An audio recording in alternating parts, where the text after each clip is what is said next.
বাস্তবায়নের দাবিতে নতুন বছরে নতুন স্কেল, এই দাবিতে বাংলাদেশ রেলওয়ে শ্রমিক কর্মচারী ঐক্যজোটের আহ্বানে এখানে সমবেত বিভিন্ন পর্যায়ের বিভিন্ন সংগঠনের নেতৃবৃন্দ, প্রিয় শ্রমিক কর্মচারী ভাই ও বোনেরা, আসসালামু আলাইকুম।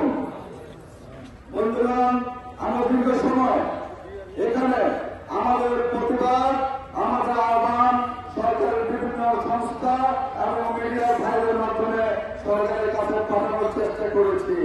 আমরা জানি না সেটা তাদের কাছে পৌঁছেছে কিনা। আশা করতে চাই জনগণের সরকার জনগণের পাশ বুঝতে পারবে।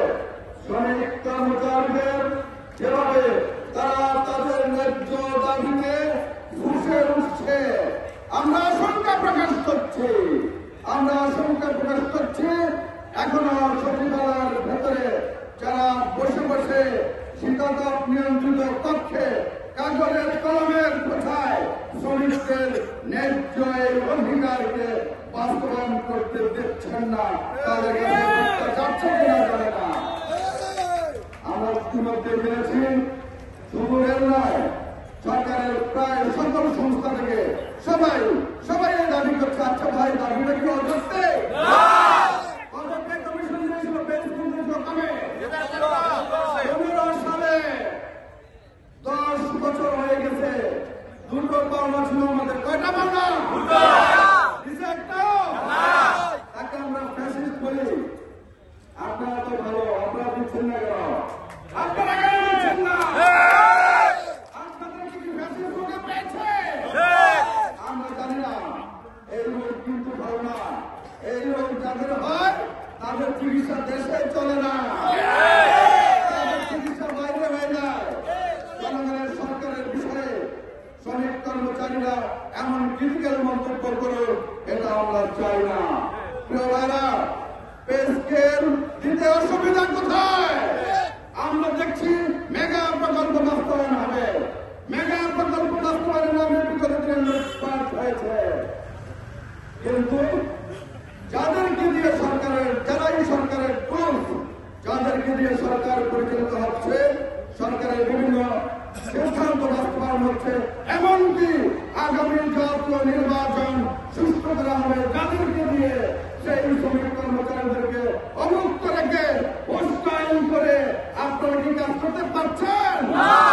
মনে কি শান্তি পাচ্ছেন? আজকে এখানে যারা আছেন, একটা আওয়াজ দিতে চাই। এই আওয়াজটা কি ঢাকায় যাবে কিনা জানি না, তবে এখানে বেশি বলবে আমরা ঠিক বেশ চাই। পয়লা জানুয়ারি থেকে কি চাই? সরকারকে অনুরোধ করব, এর মধ্যে সচিবালয়ের বিভিন্ন জায়গায় আগামী 5 তারিখে বিভিন্ন কর্মসূচি দিয়েছে। আমরা তাদের সাথে সংযুক্ত জানাই এবং আমাদের এই আন্দোলনে ন্যায্য দাবির জন্য, নতুন পে স্কেলের জন্য যদি প্রশাসনিক কর্মকাণ্ডে বিঘ্নতার সৃষ্টি হয়, আমরা কিন্তু তার জন্য দায়ী হব না। এই সিদ্ধান্ত নিয়ে যারা কি করছেন, গলিমসি করছেন, তারাই দায়ী হবে। বন্ধুগণ, আমাদের ভাষা অত্যন্ত সফট। আমরা সফট ভাষায় বলতে চাই, দ্রব্যমূল্য বেড়েছে কি ভাষা কি বাড়ে না? আপনারাও জানেন, কিন্তু বেতন না বাড়লে সরকারি কর্মচারীদের দক্ষতার অসুবিধা দেখা দেয়। তাদের মধ্যে নানা ধরনের অন্যভাবে আয় করার প্রবণতা তৈরি হয়। অন্তত এই জন্য হলো, সুশাসনের জন্য হলো, অ্যাকচুয়ালি আগামী সপ্তাহে পে স্কেলের ঘোষণা দিয়ে পয়লা জানুয়ারি থেকে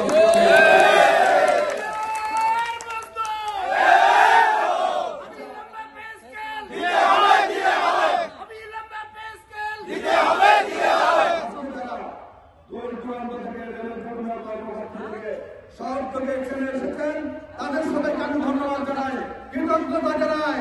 তবে কৃতজ্ঞতা জানাতে পারছি না যারা আসতে পারেন না অথবা চেয়ারে বসে আছেন। আপনারা কি চাচ্ছেন না? আচ্ছা,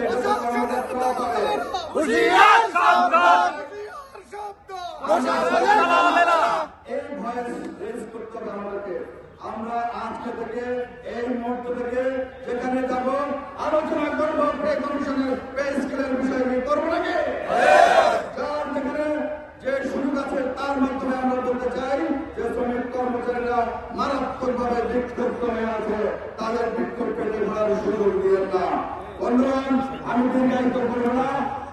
আজকের দিনে আমি যে সংগঠনকে ভালোবাসি, আমার নেত্রী, বাংলাদেশের নেত্রী, গণতন্ত্রের মা বেগম খালেদা জিয়া জীবন মৃত্যু সন্ধিক্ষণে চিকিৎসাধীন অবস্থায় আছে।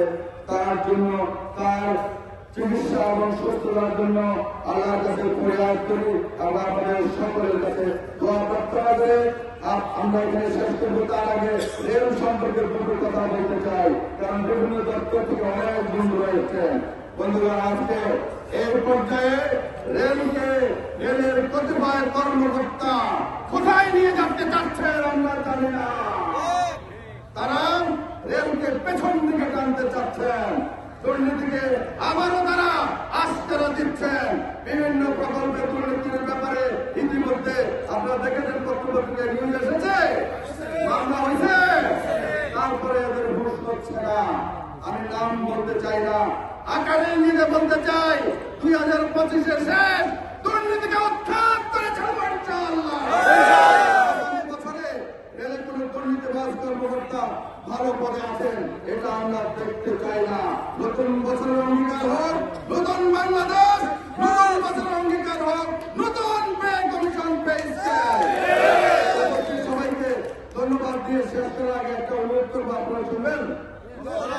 আমরা আমাদের অনেক বন্ধু ভাই বোনেরা তারা কষ্ট করে নিচে আসতে পারেন নাই, অফিসে রয়ে গেছে, তাদের কল্যাণে আমরা এই দাবিটা তারাও যেন শুনে, স্কেলের একটা দাবি আছে এটা যেন তারাও শুনে, সেই জন্য আমরা এখান থেকে একটু চক্কর দিয়ে এই দিক দিয়ে গিয়ে ভেতর দিয়ে বেরিয়ে আসবেন। রাজি আছেন?